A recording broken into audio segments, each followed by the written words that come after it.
Hi everyone, welcome back. Thanks for joining us today. We've got a brand new story to share with you. So let's begin. My name's Tony. I'm in my early 40s, and up until about a year ago, I was married.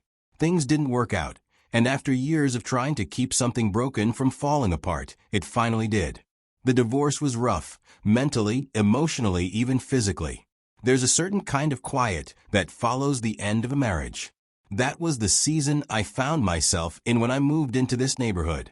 I just wanted stability, and from the beginning, I made up my mind I'd be friendly, polite, helpful when needed, but I wasn't going to weave myself into anyone's life too tightly. No messy friendships, no complicated neighborly entanglements. That said, I've always been handy. Fixing things comes naturally to me, and after the divorce, it was also therapeutic. Putting broken things back together gave me some sense of control. Over time, a few of the older folks around here started asking for help with little tasks, tightening a wobbly railing, fixing a leaky faucet, and patching up a broken step. Nothing major, and I didn't mind. Most of them are on tight incomes, and those little things can pile up when you're on your own. Word got around. People started seeing me as that quiet, helpful guy next door. I never advertised myself, but if someone knocked and I was free, I'd usually say yes. I also started recording some of the projects and uploading them to a small YouTube channel I'd started. It gave me something to do, a way to feel useful, and maybe help others beyond just the houses on my street. Still, despite being visible in that sense, I kept a comfortable distance from everyone. I made sure to keep things respectful, helpful, but not personal. I wasn't ready to bring anyone into my private world again, not yet. But sometimes, no matter how carefully you build walls, someone still finds a way to slip through the cracks. So, let's talk about my neighbor, Karen. Karen lives right next to my house. She's a single mom raising a teenage son. From the moment I moved into the neighborhood, I could tell there was something complicated about her. Now, I'm not trying to sound judgmental, but you can learn a lot just by observing people. You pick up on patterns, body language, and behavior, especially when you're someone like me who prefers to stay in their own lane and just watch quietly from the sidelines. Karen, as far as I could tell, had never been married. But every now and then, this guy would show up, presumably her son's father. Tall, rough-looking, always in these baggy clothes, gold chains, tattoos up the arms. I don't know what kind of life he lived, but let's just say he looked like someone who knew his way around trouble. I remember thinking early on, this is not a situation I want to be wrapped up in. The last thing I wanted was to get tangled up in someone else's chaos, especially with a woman whose ex looked like he could star in a crime docuseries. So, I kept my distance, and I minded my business by making sure I was never too available. But Karen? She wasn't interested in keeping any distance. Over the next few months, she started showing up more and more. Sometimes it's a knock at the door asking to borrow something. Other times, she'd come over late in the evening with some excuse about needing help lifting something in her garage, or she'd stand at my doorway making small talk long after the conversation had died. She'd offer to bring me food, help me clean the garage, and even offer to run errands for me. At first, I just saw it as a neighbor being extra friendly. But after a while, it started feeling off, like she was trying to find any reason to be in my space.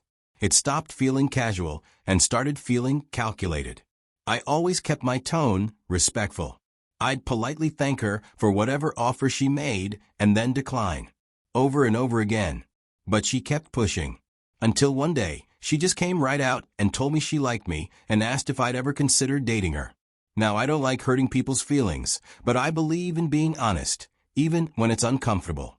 So I told her straight up that I wasn't looking for a relationship. And I even thought to myself, even if I were, she wouldn't be someone I'd want to date. Not because she wasn't attractive. Physically, Karen's a very beautiful woman. That wasn't the issue. It was the way she behaved. Like, there was more going on beneath the surface that I didn't want any part of.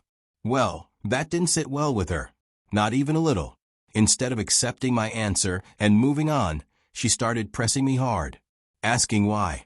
And then, out of nowhere, she asked if I was gay. Like that was the only logical reason I could possibly say no to her. I just shook my head and told her again, as calmly as I could, that I wasn't interested.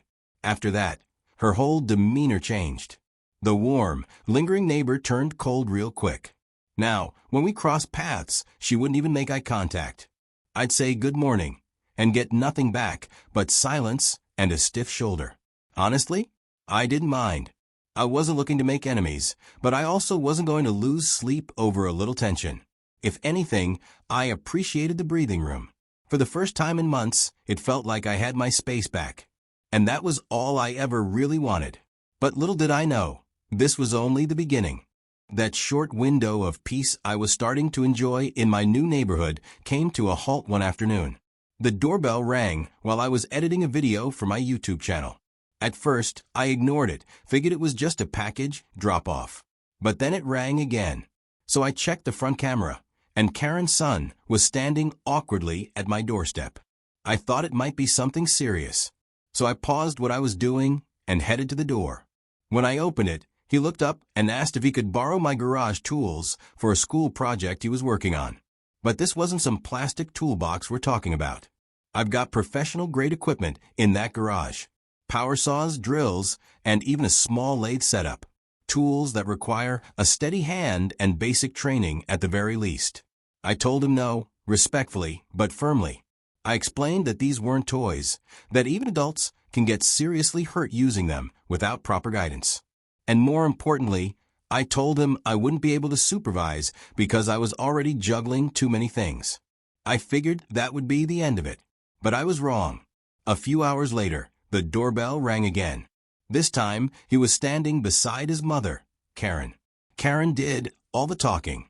She told me he was heartbroken, that he'd put so much hope into this school project, and that my refusal had crushed him. Then she slid in a remark, something about how she hoped I wasn't denying her son just because of her. That caught me off guard. I told her flat out that my decision had nothing to do with her. I repeated what I said before. The tools are dangerous, I don't have the time, and I can't take on the responsibility. But Karen wasn't backing down. She got even more persistent. Said her son was great with tools, that he had experience working on his uncle's farm, or some story like that. She said he'd be careful, that I was overthinking things, and I shouldn't let my personal feelings affect a kid's schoolwork. I didn't respond to the jab, but the pressure was real. I could see the boy staring at the ground like he didn't even want to be part of this conversation anymore. And in that moment, I didn't want drama. So against my better judgment, I gave in. I told them he could use the tools, but I reminded them again, I wouldn't be able to supervise him all through. I showed him the basics, the safe way to set things up, how to clamp it properly, and how not to rest fingers near spinning parts. He nodded, listened, and seemed eager to get started. After that, I left them to it. Over the next few days, he came and went, spending hours in the garage. Honestly, I just hoped he'd finish quickly, and I could go back to my routine. But what I didn't realize was that I just opened the door to something much uglier than a school project. Weeks had gone by since the kid used my garage. I'd honestly put the whole thing behind me, chalked it up to just being a neighbor trying to help. So when I got a call one afternoon from a friend down the street asking if it was true that Karen was suing me, I thought he was joking. I even laughed at first until he said, "No, man, I'm serious." That's when I felt my stomach drop. Not even 2 days later, I got a knock at the door. It was a courier, and he handed me an envelope. Inside was a formal notice. Karen and her son were officially filing a lawsuit against me. Their claim? That her son had gotten injured while working on the school project in my garage. She was saying I had been careless, negligent, the letter said, and that I allowed a minor to use hazardous equipment without any sort of supervision or safety guidance. She claimed he was inexperienced, untrained, and that I just handed over the tools and told him to figure it out. She even said I left him alone for hours, knowing he could hurt himself. I stood in my kitchen, reading through those papers in disbelief. I kept flipping through the pages, hoping there'd be something that told me this was some sort of mistake. But no, it was real. She was coming after me for medical bills, for so-called emotional distress, and for damages tied to negligent behavior. I felt sucker punched. I never signed anything. I never agreed to be responsible for the kid. I told them both very clearly that I didn't feel comfortable letting him use the tools without supervision. I told them I wouldn't be around. But she insisted, practically begged. Said he had experience. Said he could handle it. I gave in, stupidly, assuming good faith. Now, I was being painted as the reckless one. What was once a peaceful new chapter in my life was turning into a nightmare. Some folks told me to just settle. Make it go away, they said. It's not worth dragging out. But that didn't sit right with me. Because it wasn't just about money. It was my name. I was being dragged through the mud because someone decided I was an easy target. It hurt because I'd gone out of my way to avoid getting tangled up in this kind of drama. I wasn't even trying to be anyone's friend. I just didn't want to be a jerk. Reluctantly, I hired a lawyer. Not because I wanted to fight, but because I had no choice. I started gathering what little I thought could help, not even sure where it would all lead. But one thing I knew for sure, I wasn't going to roll over and take the fall for something I didn't do. Not this time. It was late one night, and I was going over some case notes with my lawyer in preparation for mediation when it came to my realization. Months ago, after a break-in scare in the neighborhood, I'd installed a small, almost invisible security camera in the upper corner of my garage. I didn't even remember it right away, because it was one of those things you install and then forget about. But the most important part? I had never turned it off. I paused the legal talk, told my lawyer to give me a second, and went to pull up the camera footage from my home server. At that point, I wasn't even sure what I expected to find. Maybe just a little something to prove that I hadn't been completely negligent like they were accusing me of. It took hours to go through most of the videos that were saved in the cloud storage, but what I found afterwards floored me. I got footage of the kid in the garage. I watched myself standing beside him, walking him through how to handle the tools. I was right there, showing him how to wear protective gloves, how to grip the power drill safely, and warning him not to skip any of the safety steps. I even paused to explain why certain tools could be dangerous if misused. I didn't treat it casually, and I definitely wasn't careless.